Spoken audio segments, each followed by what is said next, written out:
Good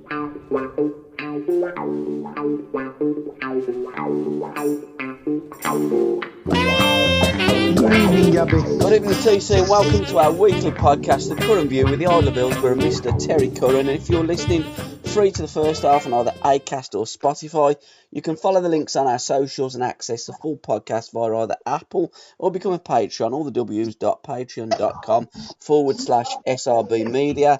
You can follow us on Twitter at Curran View, on Facebook, The Curran View, or join the group, which is 3000.1 strong now. TC, thanks for your support. It's very much appreciated. Steady away, how you doing? Steady away. As you like to laugh at me when I keep saying that. No, I just love the phrase, TC, and it's your next book, Steady Away. That's the title of your next book. The truth, the old truth, and nothing but the truth. Absolutely, my lord. Everything about football. I will not expose, but explain to everyone about everything. What happened to me and what really happened with our game and how we fell behind our coaching system. Absolutely, and also as well the total bullshit that comes out of football, and it'd be great for a player to sit down, write a book and say, look, this is what is actually meant by when clubs or people within football state this. But coming from somebody from the inside like you, T, so I think it would be a fantastic read. There was not one player in this country tapped up as many times as me in a game of football. That's a fact. Absolutely. That's not paper talk. That's managers phoning me up. Yeah. That's a fact. And when you looked at the last book, you saw Alden Hill, where he stated that they met me and gave me £20. Yeah. I mean, when you look at it, it's so stupid and laughable when you think about £20 compared to what they're earning today. Oh, it's incredible. But again, going back another generation, when you look at the likes of Len Shackleton and Trevor Ford, Sunderland used to pay the illegal payments through playing games of pool or snooker in them days against them and making sure that the directors lost and they give them 20 quid for winning. So it's something that's always gone on. It always will go on. And fans are very naive if they think that it doesn't go on. They're not naive. They know what goes on. But everyone turns a blind, or nearly everyone turns a blind eye to everything because it's their club. Yeah, absolutely too. So before our magic moments, we always start with the magic moments. Congratulations, sir, on the Sheffield Hall of Fame. Please tell me more. Well, it's taken them a long time. I thought you were already in Sheffield Wednesday Hall of Fame, to be fair. I thought you should have a stand named after you at Hillsborough. Curry has at United.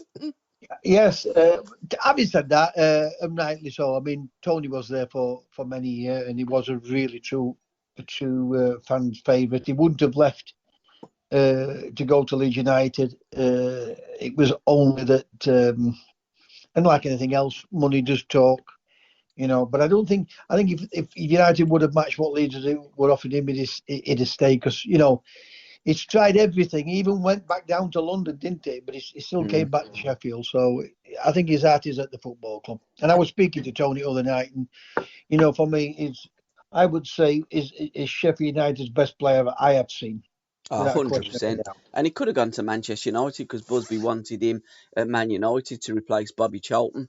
But he didn't. He wanted to stay at Sheffield United, stayed loyal. But unfortunately, that one season they did go down. I think it was, we've got to sell you rather than maybe that was the wrong. Yeah, maybe that was the wrong time. And like you said, they had to sell him. Well, I mean, they said they had to sell him because they needed the money. Yeah. But whether that's true or not, it's a different kettle of fish. Absolutely. So what happened, TC? Where was it? I saw pictures of you and Big Ron. And have you recovered? Because you were a bit on the poorly side, weren't you, Tuesday? Well, I went into... Everybody kept saying to me, are you going to come into the casino? And I said, yeah, I'll definitely come in. And we went down to the casino because it was only next door. Yeah. It's next to the Greyhound Stadium. They've had a new building there, complex, and the function rooms and everything. Absolutely fabulous. So I went down there and I was in there for about 2.5 hours. We Eki, Sheffield United manager, and Dave Allen. We had a great catch up and about everything. from Sheffield football to dogs and everything else, even talking about Manchester City. But no, I knew a couple of weeks ago that I was going to get it because I got a phone call, But I mean, I forgot to tell you because lately I'm forgetting things. I don't know what's happening to me. I'm not getting dementia. I hope so as well. But no, it was an honour because there's some great players in there. Like Tony Curran has been voted into that Hall of Fame. But I was pleased with it. With a great night, great bunch of people that night. And Eki and them all said to me, not just Eki, a lot of them said when I got up on stage, he said I was brilliant. I held it better than anyone else, and that included Ron Atkinson. And Ron spoke quite well, to be honest. So great night.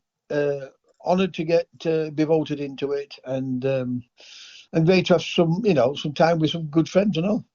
Who organised it? Was it the City of Sheffield Hall of Fame? It doesn't sound as though it was Wednesday and United. So was it local radio? No. What it is, it's the Sheffield Star. Got the paper. Yep. Yeah, they have it every year. Yep. So I mean, Chesterfield are not in it because it's a league clubs. Yes. The South Yorkshire clubs, league clubs. Wednesday United, Doncaster, Barnsley, Rotherham. Chesterfield are usually in there, but they obviously not. They're out at league at this moment in time. And they put on a fantastic do. They get all sorts of different personalities down there. I mean, Tommy Cannon was down there. The guy from Chuckle Brothers, Paul. Oh yeah. But a couple of years ago there were Ray Kennedy there, Terry Butcher there. They get loads of people down. It's a fantastic night, absolutely fantastic night. Superb. So it's great night, great company, and the greatest Sheffield Wednesday manager of our lifetime. Big Ron was there as well. He was usually in Henry Wong's in Arborne, sitting at the table by me, but that night he was up there at Sheffield. Had a good half hour with Ron. Had a great laugh about certain things, and John Elm was there. The first thing he said to John Elm about when he was manager of Cambridge, he said, "These absolutely battered. They battered us," and he said, "Him ripped us apart." Yeah. And John Elm, because he's like, it's a right statistician, isn't it? Yes. With his stats. And he said 2-0, 1-1. Then he mentioned another game. He said that was 2-0. And I mean, they both look well. I mean, Ron's 82. I think and John's at 80. They both look well, really well. Yeah, Ron always looks. He's always got that perma-tan look on him. He's Mr. Charisma, isn't he? One of the. As I was coming home from work, because I always say to Ron, "You're the second greatest English manager of my lifetime." Hey, who's top? I go, Brian Howard Clough. All right, I'll give you that. and then you got Howard, of course. That's them are probably the three greatest English managers of my time. Magic Moments TC. What have you sourced for us this week? What's the Man City guy that played Portuguese lad? What's his name? Oh, what a goal, Bernardo Silva. Yeah. But when you pick these out, it's incredible. It's just incredible. Some of these guys throughout all the leagues that and it's brilliant to see. And I'm so glad that that there is TV cameras in all these grounds. And if there weren't, at least there's phones with video recorders that we all can see. Recorders, what we can see. So that's my goal. I thought that was an absolutely sublime game the other night. Absolutely. I mean, De Bruyne, he's on some great midfield players, but he's on a different planet. His passing, his movement, his angles, his support, the pace, when to go quick, when to slow it down. He hit some of the balls the other night. When you look at it, when you look at football, because you are playing with your feet, where cricket, tennis, rugby is all with your hands. To get the position that he gets with his passes, all right, he's playing with absolutely sublime players, and I get that. But for me, what a great game! What a great game! And I mean, I wrote about it, as you will have seen in the Curran View. Yes. When I look at anything, and I listen to the critics, and everybody's entitled to the opinion, but everybody makes mistakes. Even the great players will make mistakes when they put under pressure. When they put under pressure, they put under pressure by the quality elite player, what knows what he wants that player to go, where he may make that mistake, whether it's inside, turning back out for him to try and take him on, going down the outside, and everything. When a good manager can analyze it, and that's why the elite managers will always get the best clubs, because they get the elite players who understand the game. When you get to that level, you think about coaching. No, not at all. Because those players, football intelligence, right? It's a matter of keeping them happy on a training ground, giving the right balance to the team, because it makes it easier for players when they do come in and say, "Why aren't I playing well? The team's winning," So for me, Bernardo Silva's goal other night, but there's that many great moments. Even Benzema. Yes. What a player. He looks as though he's had a new lease of life, doesn't he? I think that they've played him in the position that he wanted to play in, and he's come out the shadow of Ronaldo. And what a player Benzema is! In fact, when Bernardo Silva scored that goal, you could see him on camera. He was pissing himself laughing. Yeah, you can see he's enjoying himself. I was saying to Tom the other night, he was on about Benzema. He said, "Do you think that's because of Vinal not being there?" I said, "Not in one sense, Tom, but if you take Bale at Tottenham, he's taking the corner kicks, free kicks, penalties, everything else. At Real Madrid, Ronaldo's doing it. Yeah.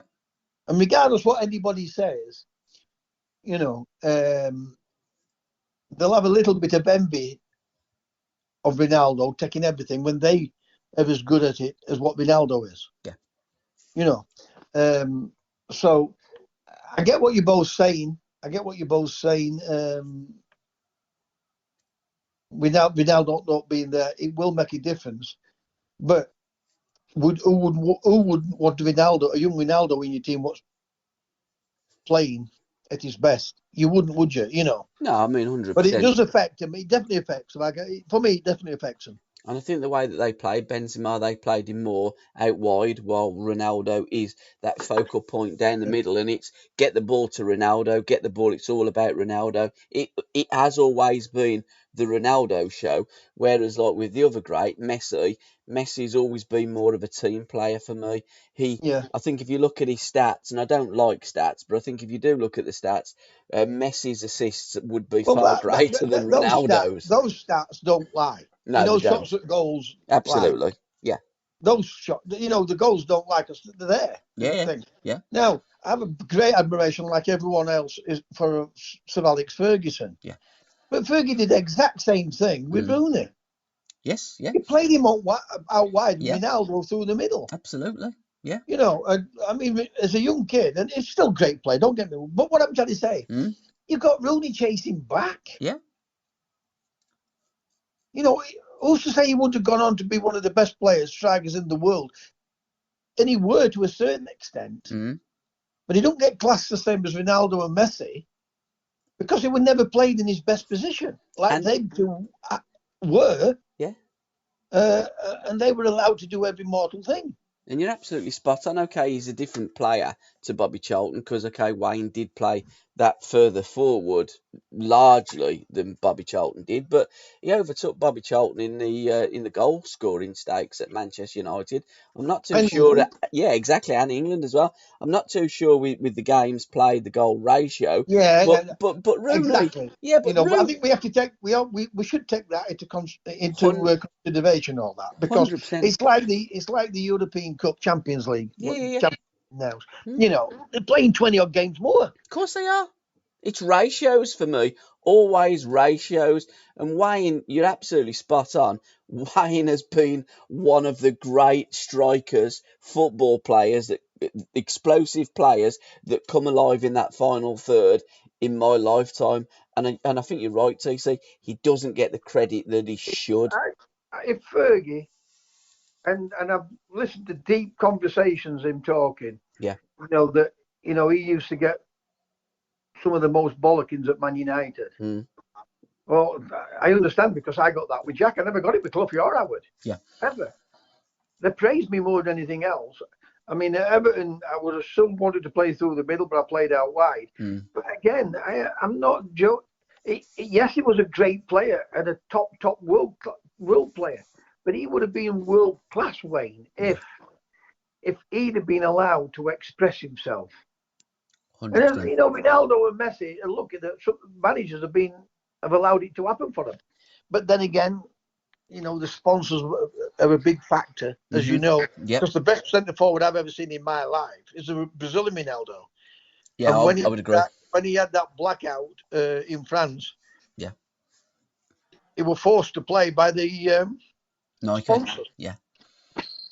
So there's things happening in football, but fans don't realise on why it happens. But part of it is ownership of football clubs and big sponsors and corporate business people want to plough the money into these clubs. 100%. I think that when we're looking make the decisions. When we're looking at world greats, I think we have to factor in the journey from the beginning of when football started to the now, because it's all relevant. Okay, we didn't see some of those great players of the past play, and there's not many of us about today that did. But I think we always should remember the likes of Puskás and Di Stefano and look at their ratio of goals to games as well, because it's quite phenomenal. Was Gerd Muller as well. So many greats. Jimmy Groove's been another one. I'll tell you what's happened since this Premier League. And the more I look at every mortal thing, there's been a reset to change history. Yeah, absolutely. There hasn't been a reset to change history, because everything is about there's going to be a new. Footballers should not now be kneeling at a football ground. No, football ground. Should never have done because it. There's a lot of corruption. We can see now what's been going on throughout the world. Somebody has to stand up for it. So they need to start standing up. Anybody can stop racism at football grounds. Of course, good. Because there's cameras all the way around the grounds. And, the whites are not racist, but there is racist people on every aspect from every country throughout the world. 100%. Little pockets, right? So they set out. This has been a plan for years now, by the looks of it. And I listen to you, and you always bring it up, and you're right. You're 100% right. Whereas football started well before the Premier League. Yeah, 1888. When I've always said they put something into place where they got people falling out, and it's like with football, they tried to erase players before the Premier League. Yeah, people have started to wake up to a lot of it now. Yeah, they have to. So I always, I've said you hear a lot of these old players still, and they see the modern players. They see the modern players, and some of the older ones will say to me, "Puskás." Yeah. One of the greatest strikers you'll ever see. Yeah. Now, for me, I didn't see him, but I've seen them all since. And the best centre forward I've ever seen in my life is Ronaldo, the Brazilian Ronaldo. Yeah. And we should, like you said, we should never ever forget anyone in our sport, because the modern day player now have got riches that you wouldn't have even dreamed of, would you? I mean, they've become bigger than pop stars and film stars. In this industry.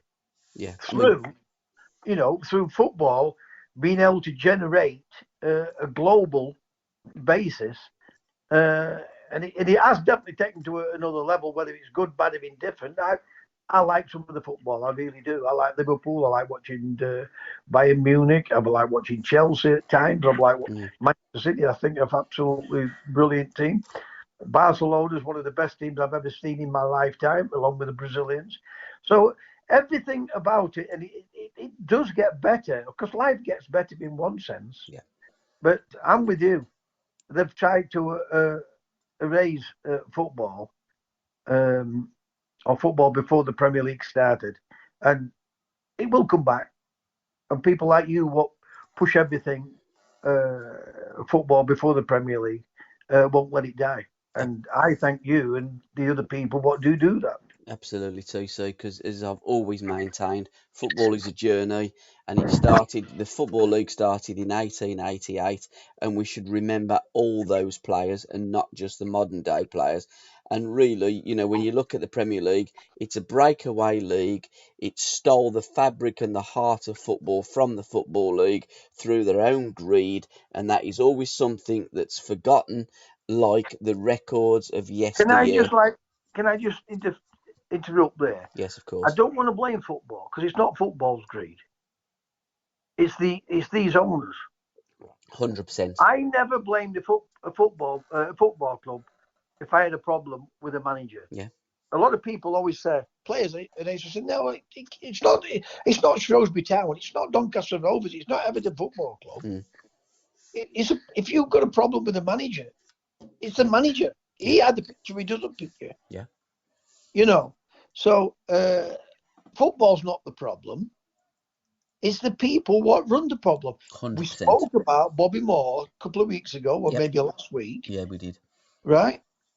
Football didn't stop Bobby Moore being an ambassador for England. No, the suits did. Yeah, you're absolutely right. English football did not turn their back on Bobby Moore. The idiots at the FA and the suits, they did. And it is the people that run the game that's the problem, not English football per se. And going back to what our original piece was about, you getting awarded in the Sheffield Star Hall of Fame, that's fantastic, because there are kids today that would go, who's Terry Curran? I've never seen Terry Curran play. My dad said he was a great player, or my well, you should granddad come out said. with me. Then if you ever come out with me, then you'll know. Exactly. Don't forget me when I'm out. I guarantee you. But what I would say, I know what you're saying. Yes, but what I would say, TC, again, you look at Sheffield Wednesday these days, and I don't mean to be disrespectful for them or to them, but there isn't a player that could lace or tie your boots currently at Sheffield Wednesday. You can't say that because you're a Wednesdayite, you're a dyed-in-the-wool Wednesday fan, but I can say that because there are not many Sheffield Wednesday players that I've ever seen that could get close to you in terms of what ability that you I've have. enjoyed Barry Bannon, different type of Yeah, player. good player. Good player. Different type of player for good me. Player. It's very good to see. But this Sheffield Wednesday team, compared to the team, and I will never knock them players I play with, a great bunch of lads. 100%. Gave 100%. Yeah. Always gave 100%. Mm-hmm. We didn't win the league. In fact, we were lucky at a point. We were lucky at one point to go up. But for me, we should have won the league if we'd have taken a bit more chance through Jack. And I'm not knocking Jack. Yeah. But, Bannon, because it's in today's modern day football, that's who they see. Yeah, absolutely. And it's great for him. But I like watching play because he does want the ball. Yeah. He does make mistakes, like all players make mistakes, but he's still willing to take that ball. Yeah, I like Barry. When everybody's on his thing. I get what you're saying. Yeah. But I'm saying as a Sheffield Wednesday fan, when I watch him play, he's given us that spark, and he's not a striker. Yeah, absolutely. You look at the goal he scored the other night against MK Dons. Yeah, brilliant. Absolutely. Yeah. At any level of football. Yeah. Yeah. If you'd have scored that on for your local team on a Saturday or a Sunday, you'd have loved Canvas to have shown that so you could put it on YouTube, wouldn't you? You know what I mean? We've all scored goals like that, haven't we? Whether it be playing for our school team, our Sunday league team, or representative, or professional. I scored a goal in training. What would make people? Yeah. Listen, they can have Ronaldo. They can have Messi. I scored a goal where I flicked it up. Right, the ball was played. The coach Jimmy Robson, ex-Burnley player, was at Huddersfield, and he said, "Right, I want you to do a trick. I have some shooting practice, but do a trick." Right, I let the ball run through my leg, rolled it up on back of me heels, flicked it back over my head, and volleyed it into a cup, and everybody just stopped. It just stopped and went, wow. Yeah. Everybody on that field just stopped, went, wow. You know, but it weren't there. So we've, you know, somebody scored a goal in their lifetime when it's not being videoed, and they would have loved that to be videoed. Absolutely, you know. Absolutely. So everything about football always throws something up, and the unexpected, doesn't it? And that's why we watch football, to see the unexpected. And the Champions League games have been fantastic. Disappointed, if I'm absolutely honest, in Villarreal. I know they're only the same size as Morecambe. I get all that. But just come to Liverpool just to defend. But Thiago, for me, if I'm picking a Premier League side this season, Thiago is my first pick. I think that kid is an absolute magician, and it was his. Well, he was struggling to win everybody to all the pundits. Yeah, I know. I posted that up just like Aguero. Oh, I know. Just like David Silva. I know. When I listen to them, Gabbie, I know. Look, I love them as players. Yeah, but the day I listen to them with and listen, I respect their opinion because it's their opinion. Same here. I know. I've posted up many times. You know, I didn't see the game because I went to watch Jock play last night. Yeah. That's why I've not wrote about the game. Yeah. So I've not seen it. So I can't write about something what I didn't see. Because Jock played last night. They beat top of the league. Looks like now they can win the league. Good. And they will win the league because I know at this level is a different level, professional level, because majority of them, what you're playing against, a fat, thin, Who's tall, he playing for, TC? Wakefield. They are the best team in the league. Yeah. They are the best team in the league. And I'm not saying that. You know me. No, you're always honest. You said, about one of the other teams. Yeah. You know, and he's playing really well now. Good. He's starting to show a little bit. But I said to him, now listen to me carefully. When you play a ball sideways or backwards, you're dropping into the back four. Yeah. Right?